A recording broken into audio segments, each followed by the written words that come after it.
Salut à toutes et à tous, les monts du Lyonnais, les monts du Beaujolais, cadre du 63e rallye Lyon-Charbonnières-Rhône, la deuxième manche du championnat de France des rallyes 2011.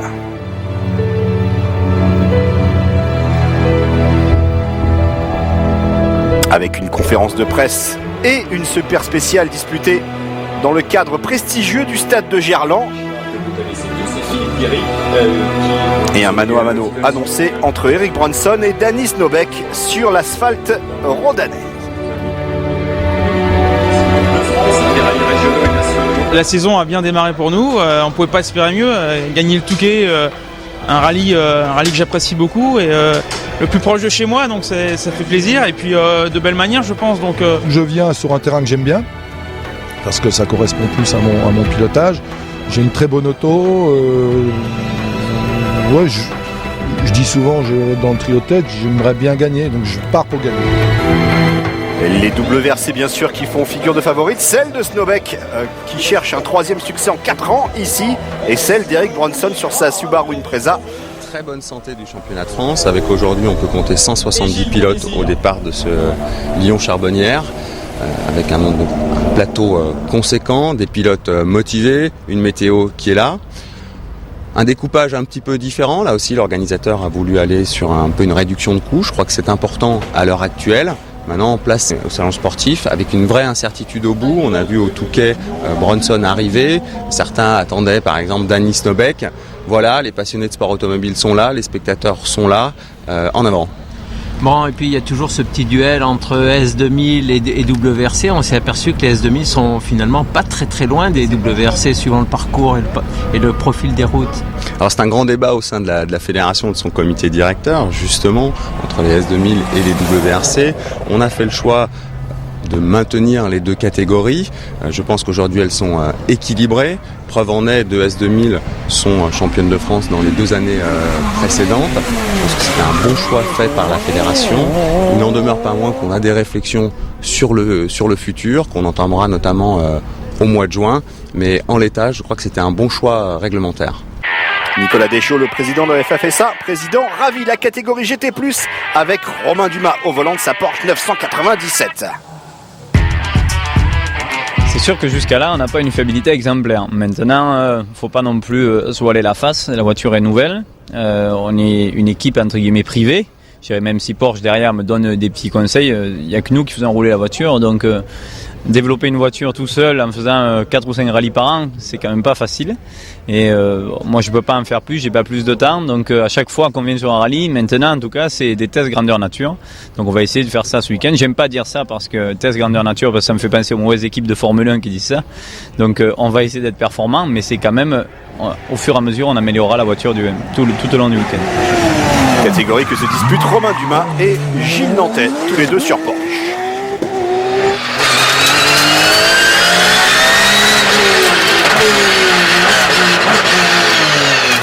C'est obligatoire, les gens, tous en tout cas, viennent nous voir en disant la Porsche c'est fabuleux, le bruit est fabuleux. C'est sûr que dans les virages, on n'a pas des vitesses de passage en cours comme des WRC ou des S2000. La voiture n'est pas faite pour le rallye, mais par contre elle est tellement belle, ça fait toujours rêver les gens. Regardez des Porsche passer, ou des BM d'ailleurs, c'est quand même des voitures d'exception et c'est quand même un petit peu plus joli que des petites voitures 2 litres qu'on voit tous les jours dans la rue. Donc je pense que les gens sont très contents pour ça. Moi, en tout cas, à conduire, c'est très amusant, même si c'est pas facile. Et ça ne peut que se développer, en tout cas.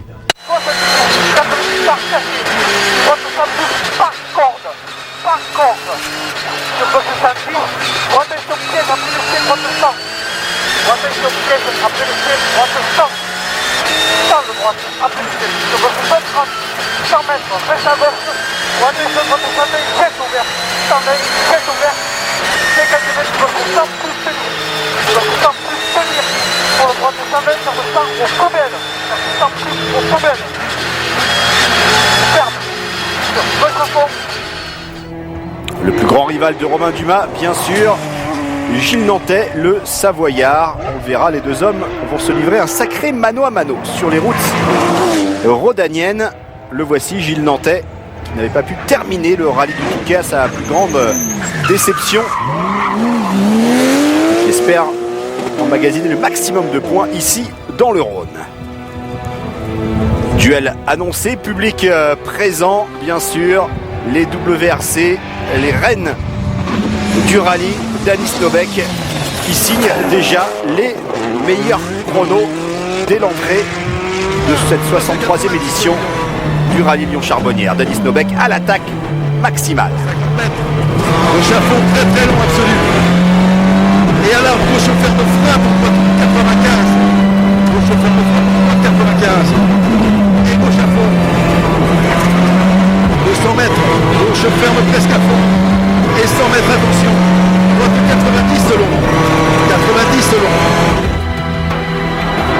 La surveille également Pierre Rocher, lui aussi sous WRC.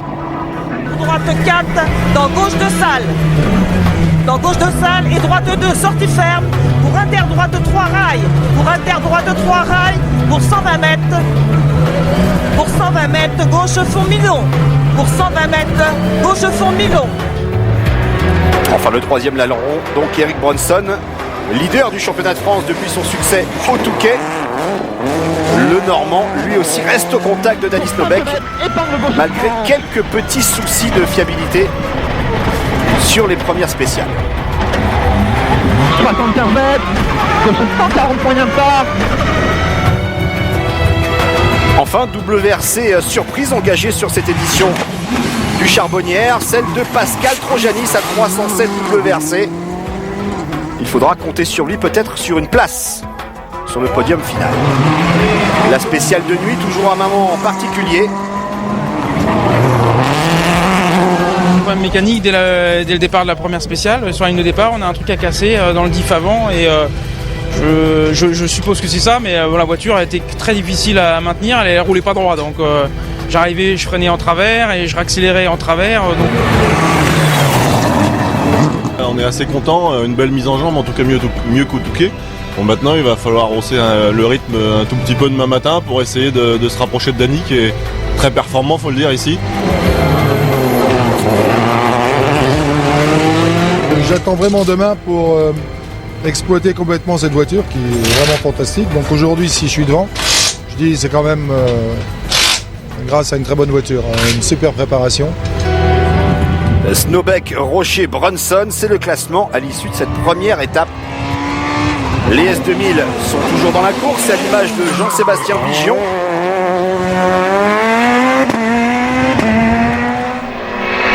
Un Vigion qui sera contraint à l'abandon pour un problème électrique dès la première spéciale sur sa 207 S2000. David Salanon se bat lui aussi pour les avant-postes, tout comme Jean-Charles Boblic.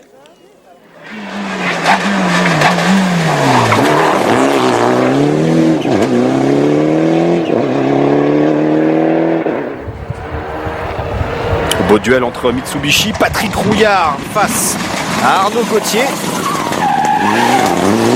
Des voitures très stylées, vous l'avez vu.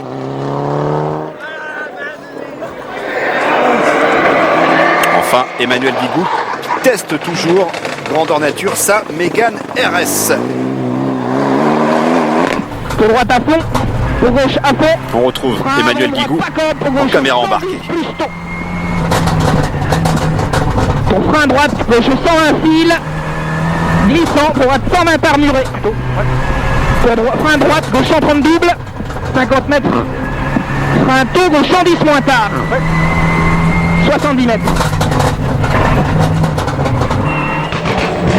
Cédric Robert lui teste toujours également sa Citroën DS3. Cédric Robert 40 mètres gauche 115, milieu dans juste. le top 10. Pour droite 30. Pour droite 30.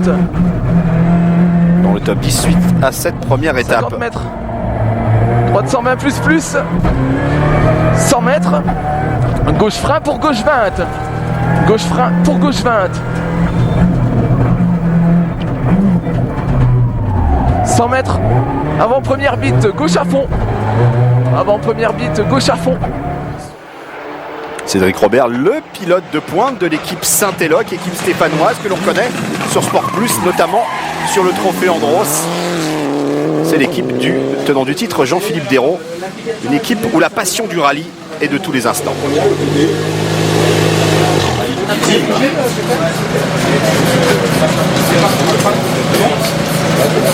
J'aime beaucoup le rallye par le côté convivial, le côté convivial, familial et puis très, très sympa.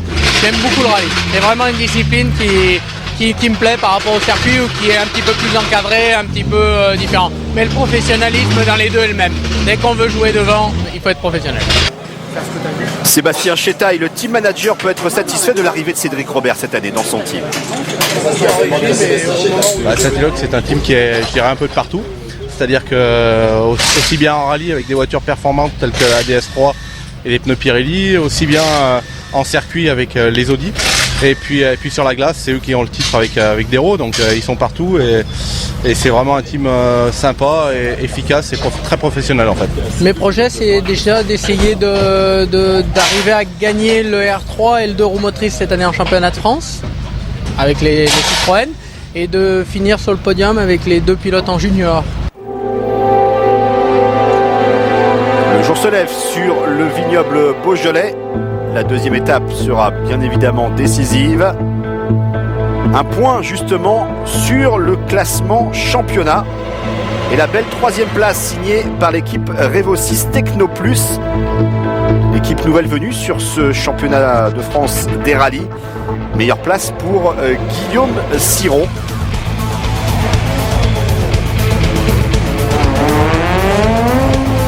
Guillaume Siron qui prendra la 19e place scratch de ce rallye Lyon-Charbonnières.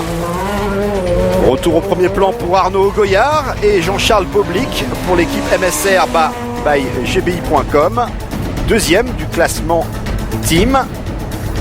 La meilleure performance pour l'équipe Saint-Eloque, justement le team stéphanois, avec Mathieu Arsenault et Cédric Robert bien placés.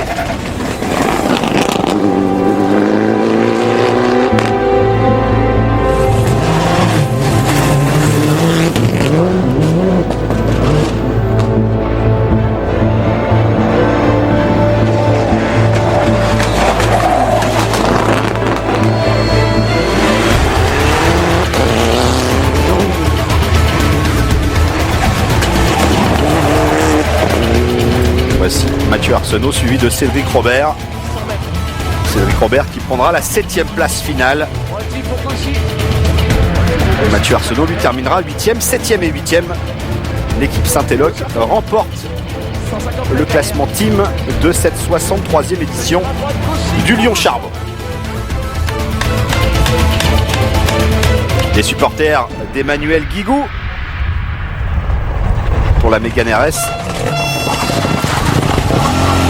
Un bilan très positif puisqu'on compare nos temps avec la Clio R3 et on est devant au niveau des temps, donc c'est plutôt encourageant. Moi je sais que j'en ai encore un petit peu sous le pied. Manu Guigou qui sera néanmoins contraint à l'abandon dans la 13e spéciale pour un problème d'embrayage. Grosse frayeur également pour Patrick Rouillard sur une sortie de route sur son Mitsubishi. Fin de l'aventure.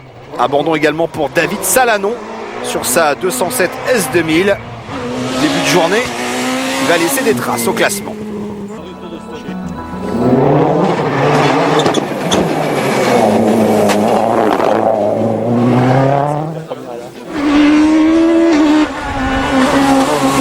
Allez, un point sur quelques outsiders. On a vu Lionel Beau, Armando Pereira sur sa Ford Focus WRC. Et puis Guy Mottard sur sa 306 Maxi. Guy Mottard qui terminera 6e du classement général final. Allez, on retrouve une WRC, celle de Pascal Trojani sur sa 307. 5e chrono scratch pour Pascal Trojani. Ça n'a fait que renforcer mon idée de revenir l'année prochaine avec des prétentions un petit peu plus affirmées, je dirais. Donc là, j'attends vraiment le deuxième passage dans les spéciales. Je pense que je vais pouvoir améliorer mes temps. Il va les améliorer ces temps, Pascal Trojani, pour cette splendide 5e place finale. Le duel en catégorie GT+, toujours Gilles Nantais face à Romain Dumas.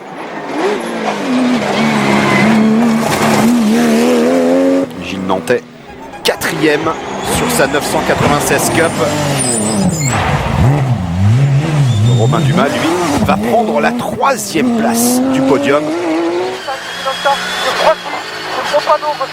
Un Romain Dumas qui va tout simplement décrocher la victoire sur le trophée Michelin à l'issue de ce rallye Lyon-Charbonnières. Très bonne opération pour le Dromois, le pilote d'endurance émérite.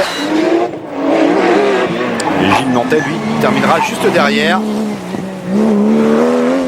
Un peu moins de 45 secondes de Romain Dumas.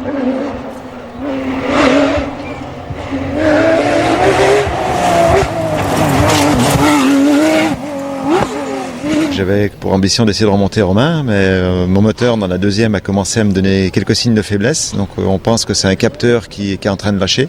On ne sait pas lequel, capteur, sonde lambda, on ne sait pas. Donc on va voir à l'assistance ce que ça va donner, parce que dans les 2 dernières, j'en prends vraiment beaucoup. Les performances sont plutôt bonnes. On veut toujours faire mieux. La voiture est tellement neuve qu'on modifie les réglages à chaque fois. On va encore modifier pour essayer d'avoir une voiture surtout plus facile à conduire et moins piégeuse, car elle est un petit peu piégeuse.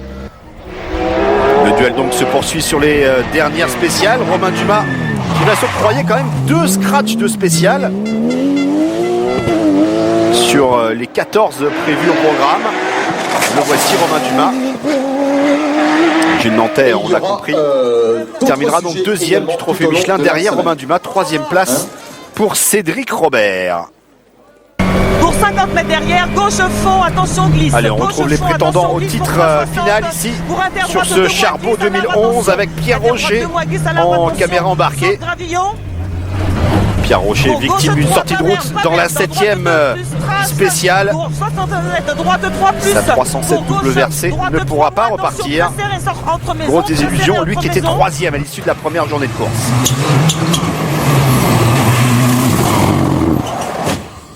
La voici, cette sortie de route.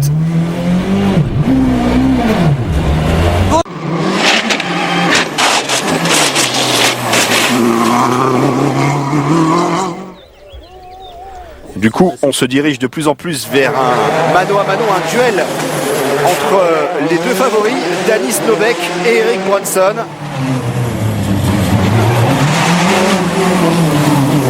La Citroën face à la Subaru. Novek toujours à l'aise dans ses conditions, même si le bonhomme adore la pluie.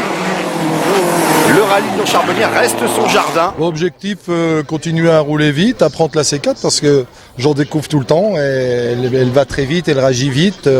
Il faut rouler. Moi qui ai tendance à passer avec un rapport supérieur, ça sert à rien. Il faut toujours être bien dans les bons rapports. Donc je me calme petit à petit. Voilà. Une auto très très piégeuse qui bloque les roues sur des gros freinages et qui sous-vire énormément. Donc je suis obligé de compenser par un pilotage tout en glisse. Mais malheureusement sur un terrain comme ça... Eric Brunson, le premier lauréat de la saison, c'était au Touquet, le Normand qui est passé tout près du Sacre en 2008. Une saison qui a laissé des traces. C'est moi qui l'ai un peu poussé dans la compétition, dans le rallye, puisque j'ai fait moi-même 2 rallyes. Mais bon, j'étais pas particulièrement doué, donc j'ai préféré laisser ma place à Eric, qui lui, manifestement, était beaucoup plus doué que moi. J'ai jamais fait de karting, j'ai pas du tout d'apprentissage de pilotage, et c'est mon entourage en fait qui s'intéresse au rallye, des amis, etc. On est allé en spectateur sur certains rallyes et puis je me suis dit pourquoi pas moi, j'avais envie d'essayer et puis donc c'est venu comme ça. Mais c'est vrai que j'ai pas vraiment d'expérience, j'ai commencé assez tard en plus à 24 ans donc bon voilà, mais ça m'a plu tout de suite, voilà. 6 ans si je pense.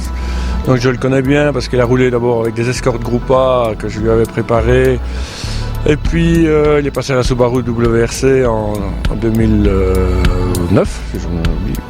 Donc on avait fait tout le championnat avec lui. Il a vraiment bien progressé. Et puis maintenant, ils ont fait l'acquisition d'une voiture plus récente. Et je trouve qu'il progresse chaque fois qu'il sort avec la voiture. Sorti de nulle part, le pilote Team First Motorsport en étonne plus d'un chaque week-end par sa régularité. Très agréable, très facile à vivre, très sérieux dans tout ce qu'il entreprend. Bon, il était doué un peu dans tous les sports. Dès qu'il fait, par exemple, il s'est mis au golf, il est doué. Au tennis, il était super classé, il était doué. Et bon, il aime beaucoup le sport. Mais c'est façon trait de caractère, c'est un garçon calme, sérieux dans tout ce qu'il entreprend. En fait, j'ai touché à beaucoup de sports différents et le rallye, ça fait une dizaine d'années, là, je suis assez fixé dessus. Mais j'ai fait beaucoup de football, de tennis en compétition et donc je suis avant tout un amoureux du sport. C'est un garçon qui est très discret, qui est bien dans sa tête, bien les pieds sur terre. Et que grâce à ça, il mesure un peu ce qu'il faut et ce qu'il ne faut pas faire en roulant. 8e, Cédric Robert, 9e, Mathieu Arzéo et 10e, Paul-Antoine. Je vous rappelle que le classement...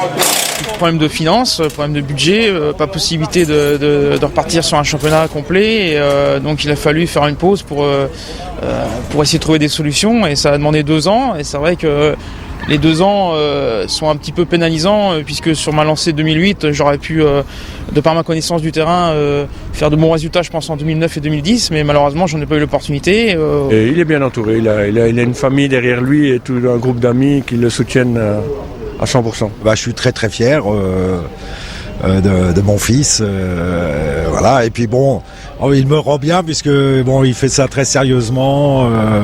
Voilà. Donc je suis très très très très heureux. On le retrouve, Eric Bronson, qui a vraiment échoué d'arrien en 2008, on s'en souvient, avec justement le sacre de Denis Nobek au final sur le rallye du Var. Les 2 hommes aux prises pour la victoire finale ici sur le Charbonnières. Eric Bronson qui donne tout sur les derniers secteurs chronométrés pour aller accrocher Snowbeck. Snowbeck leader de bout en bout dès le départ, dès la première spéciale jusqu'à la 14e. 65 de suite, gauche 190 drivé, pour attention, droite de faire 90 drivé, gauche droite faire le 95 millions, et attention, gauche basse et droite 5 maisons, pour gauche ferme 90 drivé, et à gauche 40 de suite drivé plus, et gauche à fond très long, ferme 110 star. Finalement, c'est Denis Nobek qui va s'imposer avec 25 secondes d'avance sur Eric Bronson. Le voici, le pilote Citroën, sur cette C4 qu'il découvre depuis le début de la saison.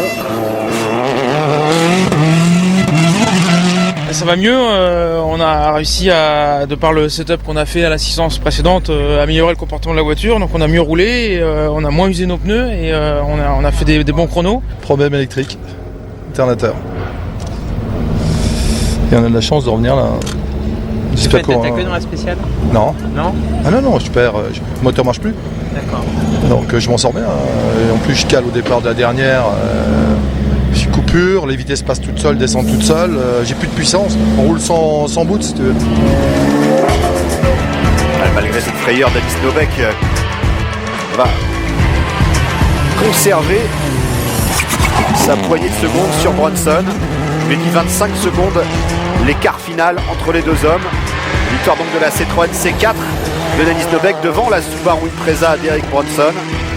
Une victoire chacun. Si on reprend 10 là, je me fais curer. Bon, on va voir. C'est dur, hein.